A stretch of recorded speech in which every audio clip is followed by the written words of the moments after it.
जैसा कि आपको मालूम है कि कुछ दिन पहले हमें मीडिया के ज़रिए पता चला कि कैबिनेट ने जो सिक्योरिटी कौंसिल के हवाले से जो बात हुई थी और ऑपरेशन की मंजूरी दी है।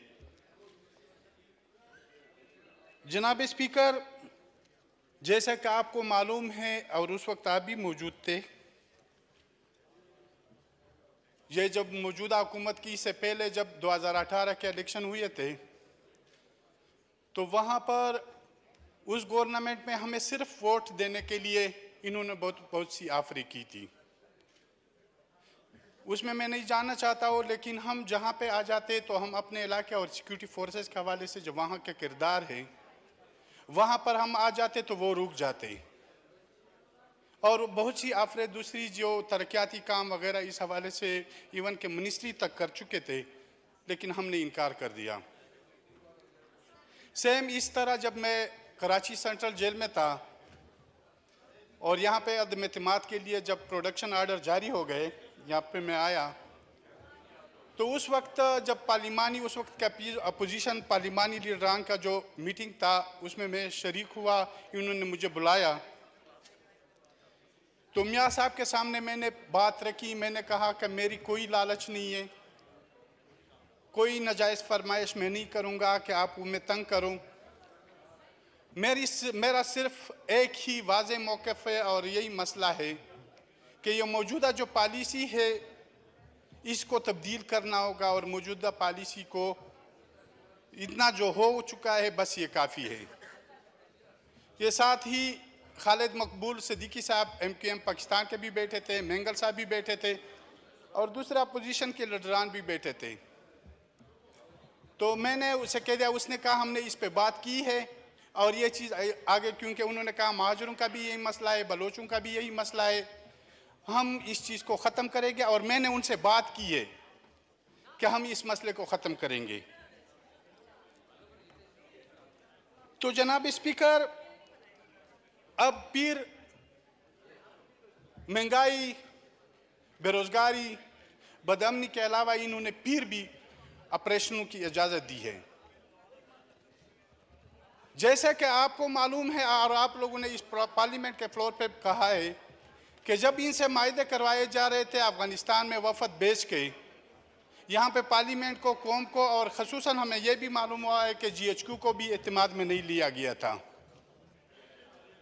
तो जनाब स्पीकर, हम एक ही ये मौक़िफ़ है हमारा कि सबसे पहले उन जर्नलों को गिरफ्तार किया जाए, उन जर्नलों को सज़ा दी जाए, वो इदारों के अंदर है या अभी रिटायर हो चुके हैं या आम वो ब्यूरोक्रेट्स जो इनके साथ राब्ते में हैं या इनके फैसिलिटेट हैं या इनको जो इलाके में वापस लेके आए हैं।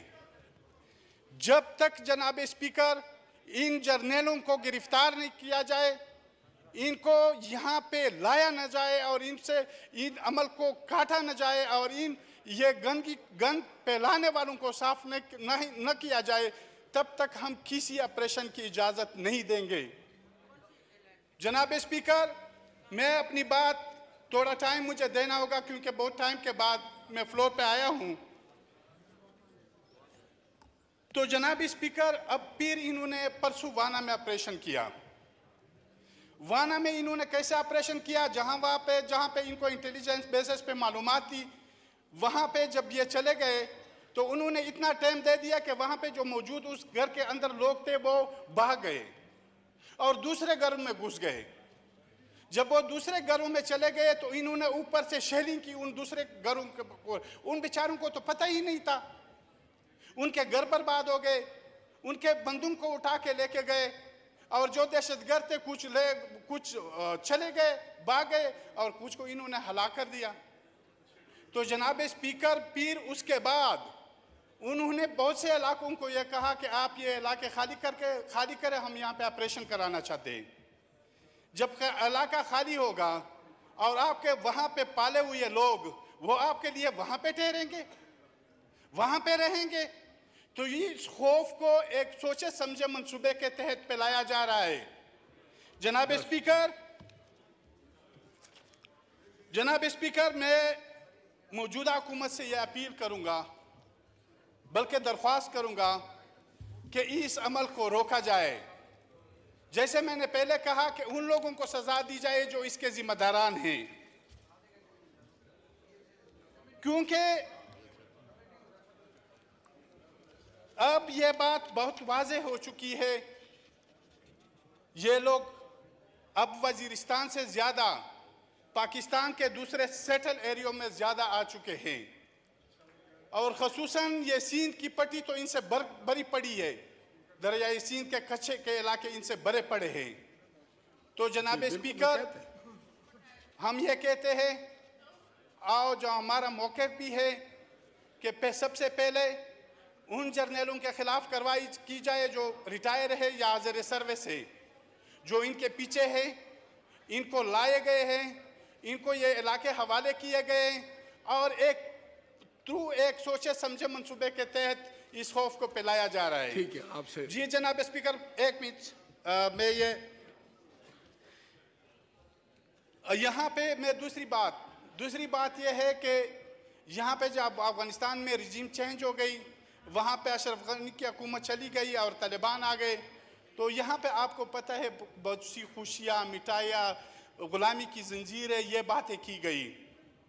जनाब स्पीकर, वहाँ डॉक्टर नजीब शहीद के साथ इस रियासत का मसला रहा, फिर उसके बाद जो मुजाहिदीन आ गए उनके साथ आपस की लड़ाई हो गई, और शुमाली इत्तेहाद और इधर पश्तूनों का मसला हो गया, तो उसमें भी ये थे। फिर जब अमारत इस्लामी बन गई, मौला उमर जो उसका सरबराह था, फिर अमेरिका ने जब अफ़गानिस्तान में एंट्री की, फिर पाकिस्तान ने अमेरिका का साथ दिया। जनाब स्पीकर, उसके बाद जब अमेरिका इंटर हो गई, अशरफ करज़ई की हुकूमत आ गई, करज़ई हुकूमत के साथ यही मसला रहा। फिर उसके बाद अशरफ गनी की हुकूमत आ गई, उसके बाद भी यही मसला रहा, इख्तिलाफ रहा। अब जब इमारत इस्लामी, क्योंकि पाकिस्तान ने तो इसके लिए बहुत बड़ी मेहनत की थी, आलमी फोरम पे भी इन्होंने अपने आप को बदनाम किया था इस हवाले से। तो ये जब आ गए, तो अब ये कौन सा इशू है कि अब इनके साथ इख्तिलाफ किया जा रहा है और अब बदअमनी को फैलाया जा रहा है। तो जनाब स्पीकर, हमें अपनी पॉलिसियों के ऊपर सोचना होगा।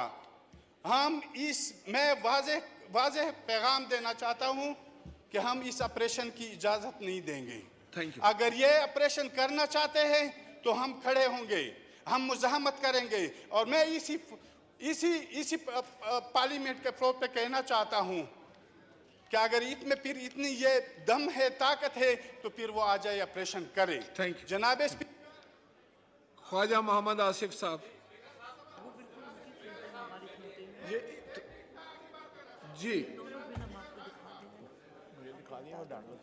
अली वजीर मुकम्मल कर लें, कंक्लूड कर दें। जी ठीक है। जनाब स्पीकर, हम कभी ये ख्वाजा से भी बैठे हुए हैं, हम कभी इजाज़त नहीं देंगे जब तक ये इन जर्नलों को लगाम न दे, इनको पकड़े नहीं और इनसे तफ्तीश न करे और इनको कौम के सामने न लाया जाए और इन पर मुकदमात कायम किए जाए।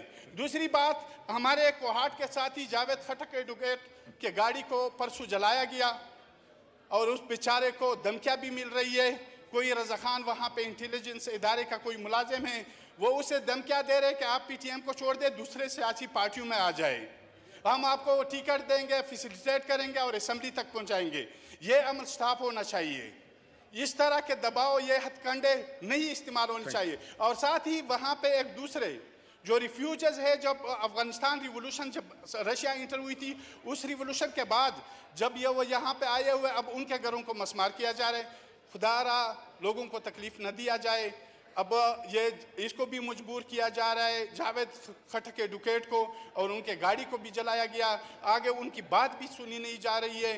तो मेरी ये रिक्वेस्ट है कि इस पे तवज्जो दी जाए। साथ ही सिक्योरिटी काउंसिल की जो इन्होंने मंजूरी दी है, उसको भी स्टॉप किया जाए और पहले अपने गन को साफ किया जाए। जो हमारे इदारों के अंदर या बाहर मौजूद है, सबसे पहले इस गन को साफ करना चाहिए। थैंक मेहरबानी जी। ख्वाजा